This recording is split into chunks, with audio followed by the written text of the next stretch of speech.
بسم اللہ الرحمن الرحیم. ناظرین السلام علیکم. میں ہوں آپ کا میزبان صابر شاکر وفاقی دارالحکومت اسلام آباد سے کچھ تازہ ترین اطلاعات اور اپنے آپ سے شیئر کرتے ہیں. آپ کے سامنے کچھ معلومات آپ کے سامنے رکھنا چاہتا ہوں اور ان معلومات کو سنیے, آپ بھی سنیے, میں بھی یہ دیکھ رہا ہوں کہ اس وقت پاکستان میں بدترین قسم کی پولیٹیکل انجینئرنگ ہو رہی ہے, بدترین قسم کی پولیٹیکل مینورنگ ہو رہی ہے. اور یہ سب کچھ اس لیے ہو رہا ہے کہ سیاسی نظام پہ اپنا کنٹرول حاصل کیا جائے, سیاسی نظام پہ مکمل گرفت ہو اور ہر پولیٹیکل پارٹی اپنے شکنجے میں ہو. پورے کا پورا سیاسی نظام, پورے کا پورا معاشی نظام, پورے کا پورا عدالتی نظام, پورے کا پورا صحافتی نظام, یہ سارے کا سارا اپنے کنٹرول میں ہونا چاہیے اور اس کے مطابق, اپنی مرضی کے مطابق اس کو آگے چلانا چاہیے. اور یہ کام ہم کس سے کروانا چاہ رہے ہیں؟ اور اپنی پسند کے اس وقت کٹ پتلی حکمران تلاش کیے جا رہے ہیں, اور پہلے بھی کٹ پتلی حکمران لا کے بٹھائے گئے اور اس کا خمیازہ پاکستان نے, پاکستان کی قوم نے, پاکستان کی سلامتی نے, پاکستان کی معیشت نے, پاکستان کی سیاست نے وہ بھگت کے دیکھ لیا اور پاکستان کی صحافت نے بھی دیکھ لیا. وہ جو کٹ پتلی تماشا آج سے 17 مہینے پہلے لگایا گیا تھا اور اس کے سنگین ترین نتائج اس وقت پاکستان کو درپیش ہیں, پاکستان کی سلامتی کو, پاکستان کی سیکورٹی کو درپیش ہیں. اور وہ اس لیے کہ ہم انتہائی موسٹ کرپٹ لوگوں کو لا کے, موسٹ کرپٹ لوگوں کو جن کے کیسز لگے ہوئے تھے, جن کو سزائیں ہونی تھی, جن کو جیلوں میں ہونا چاہیے تھا, ان کو ہم نے لا کے اقتدار پہ بٹھا دیا اور ڈرائنگ روم میں بیٹھ کے یہ فیصلہ کیا. اور اب پھر ہم انہی کو, اور یہ جو معیشت اس وقت ہم دیکھ رہے ہیں, ہم پھر انہی کو لا کے بٹھانا چاہتے ہیں اور ان کی منتیں کر رہے ہیں, سماجتیں کر رہے ہیں اور ان کو کہہ رہے ہیں اور ان کے ساتھ بارگین کر رہے ہیں. یعنی کہ جو لوگ سزا یافتہ ہیں, سزا یافتہ لوگوں کے ساتھ اس وقت ہماری ملٹری لیڈرشپ بارگین کر رہی ہے. اور ملٹری لیڈرشپ ان لوگوں کے ساتھ جن کو عدالتیں سزائیں دے چکی ہیں اور ان کو ایک نہیں 2 مقدمات میں سزائیں ہو چکی ہیں, ان کو آگے لا کے دوبارہ لا کے بٹھانا چاہتے ہیں. ایسی کیا مجبوری ہے, ہڈن کیا ہے, وہ میرا خیال ہے قوم کے ساتھ شیئر کر لینا چاہیے کہ جن خاندانوں کے بارے میں پچھلے 30-35 سال سے ایک ڈھنڈورا پیٹا جاتا رہا اور ایک چورن بیچا جاتا رہا کہ جناب یہ لوگ ہیں, یہ موسٹ کرپٹ لوگ ہیں, یہ لوگوں نے پاکستان کی سلامتی کو داؤ پہ لگایا ہے, ان کے کریڈٹ پہ میمو گیٹ ہے, ان کے کریڈٹ پہ ڈاؤن لیکس ہیں, ان کے کریڈٹ پہ پاناما ہے, ان کے کریڈٹ پہ سوئس اکاؤنٹس ہیں, ان کے کریڈٹ پہ پتہ نہیں کیا کیا ہے.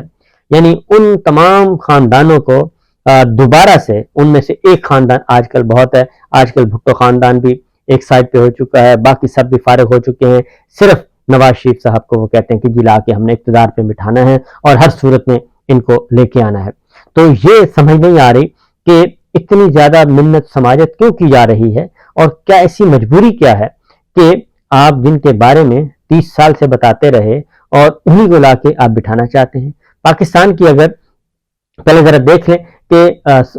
کیا ہے جی, نواز شریف صاحب کو سزا ہوئی ہے, عدالت کو مطلوب ہیں, مفرور ہیں, عدالت میں ان کو اشتہاری قرار دے دیا گیا ہے, سزا یافتہ ہیں. 24 دسمبر 2018 کو العزیزیہ ریفرنس میں جج ارشد ملک مرحوم نے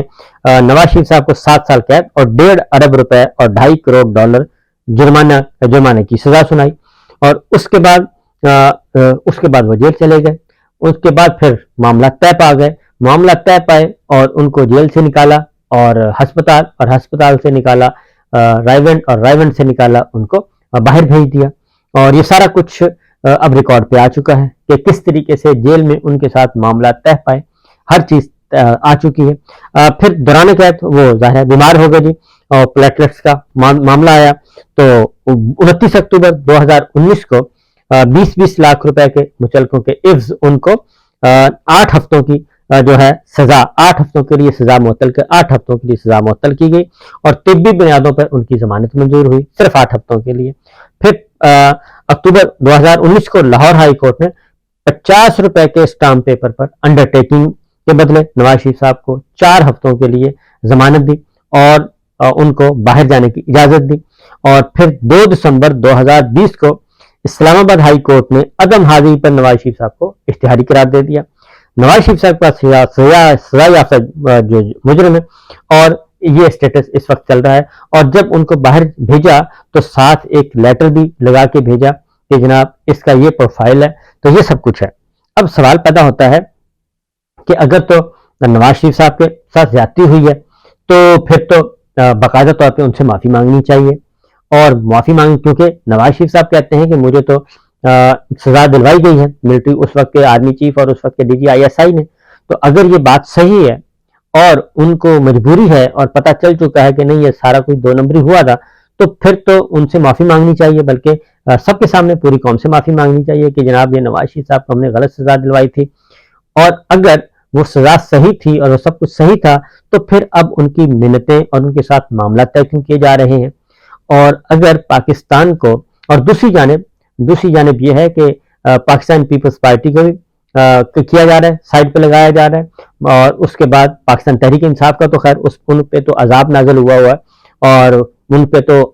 وہ تو ان کے ساتھ تو سلوک ہی غیر ملکیوں جیسا ہو رہا ہے، پاکستان تحریک انصاف کے ساتھ غیر ملکیوں جیسا سلوک ہو رہا ہے، اور ان سے بہتر سلوک کلبھوشن یادیو کے ساتھ ہو رہا ہے، اور ان سے بہتر سلوک جو ہے وہ باقی مجرموں کے ساتھ ہو رہا ہے جو جیلوں میں قید ہیں یا دہشت گردی میں ملوث ہیں، لیکن ان سے بدترین سلوک ہو رہا ہے۔ وہ پاکستان کے شہری ہیں اور پاکستان کی سیاست میں حصہ لینا چاہتے ہیں، آئین اور قانون کے مطابق لینا چاہتے ہیں، اور ان کا دور اقتدار صرف 3.5 سال ہے، 3.5 سالوں میں ان کے خلاف کوئی ایک بھی کرپشن کا کیس نہیں نکلا، لیکن اس کے باوجود ان کو اتنا مارا جا رہا ہے کہ اب رونگٹے کھڑے ہو جاتے ہیں، اور نہ صرف ان کو بلکہ ان کے ساتھ جتنے بھی ان کے لائک مائنڈڈ ہیں ان کے ساتھ بھی بدترین سلوک کیا جا رہا ہے۔ یہ اس وقت کی سچویشن ہے،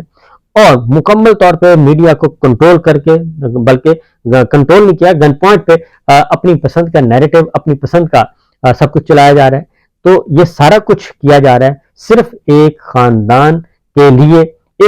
کے لیے، اس پولیٹیکل پارٹی کو، یعنی الیکشن، جمہوریت کا ایک بنیادی جز الیکشن ہے، الیکشن بھی نہیں ہونے دیا جا رہا، کہ وہ اس لیے نہیں آنے دیا جا رہا، الیکشن نہیں ہونے دیا جا رہا کہ وہ PTI جیت جائے گی، عمران خان صاحب جیت جائیں گے، ان کو ہم نے جیتنے نہیں دینا، یہ سارا کچھ ہو رہا ہے۔ اور اگر پولیٹیکل انجینئرنگ ہم کب سے کر رہے ہیں؟ ہم پچھلے 70 سالوں سے، 76 سالوں سے، جب سے پاکستان بنا ہے، ہم پولیٹیکل انجینئرنگ میں PhD کر چکے ہیں، بلکہ PhD بھی چھوٹی ڈگری ہو چکی ہے، PhD اور PhD کر چکے ہیں۔ پاکستان کی معیشت، پاکستان کی سیاست، پاکستان کی صحافت، پاکستان کی عدالت، اس سارے کا کباڑہ، اور پاکستان کے جو مورالٹی ہے اس کا سارا کباڑہ کس نے نکالا ہے؟ پاکستان میں اقتدار کس کے پاس رہا ہے؟ پاکستان میں اقتدار اگر کوئی ذمہ دار ہے ان 76 سالوں میں، یعنی کہ 76 سالوں میں 73 سال جن کے پاس اقتدار رہا، 73 سال اقتدار رہا، ان کو مورد الزام نہیں ٹھہرایا جا رہا، جو کہ پاکستان کی معیشت کے بدترین اس حالت میں پہنچے، تو وہ ہونا تو یہ چاہیے جن کے پاس 73 سال کس کے پاس اقتدار رہا پاکستان کا؟ 11 سال جنرل ایوب خان کے پاس، 3 سال جنرل یحییٰ کے پاس، اور جنرل یحییٰ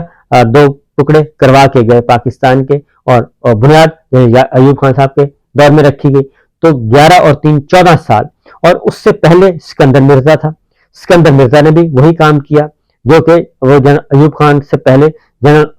سکندر مرزا کی ایکسٹینشن ایوب خان، ایوب کی ایکسٹینشن یحییٰ خان، یہ ایک تواتر کے ساتھ جب سے میجر جنرل سکندر مرزا آئے اس وقت سے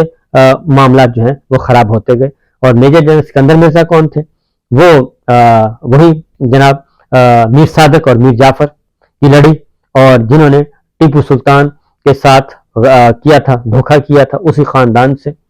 تو وہاں سے سلسلہ شروع ہوا۔ یہ آپ دیکھ لیں کہ 1956 اور اس سے بھی پہلے، بلکہ 55 سے لے کر اور 72 تک یحییٰ خان اور ایوب خان اور سکندر میجر سکندر مرزا، یہ ان کا دور اقتدار ہے۔ پھر درمیان میں بھٹو صاحب آتے ہیں صرف 4 سال کے لیے، وہ ایک آئین دے کے جاتے ہیں، اور آئین دیتے ہیں، اور اس کے بعد ان کو پھانسی لگا دیا جاتا ہے۔ اس کے بعد آتے ہیں 11 سال ضیاء الحق صاحب آ جاتے ہیں،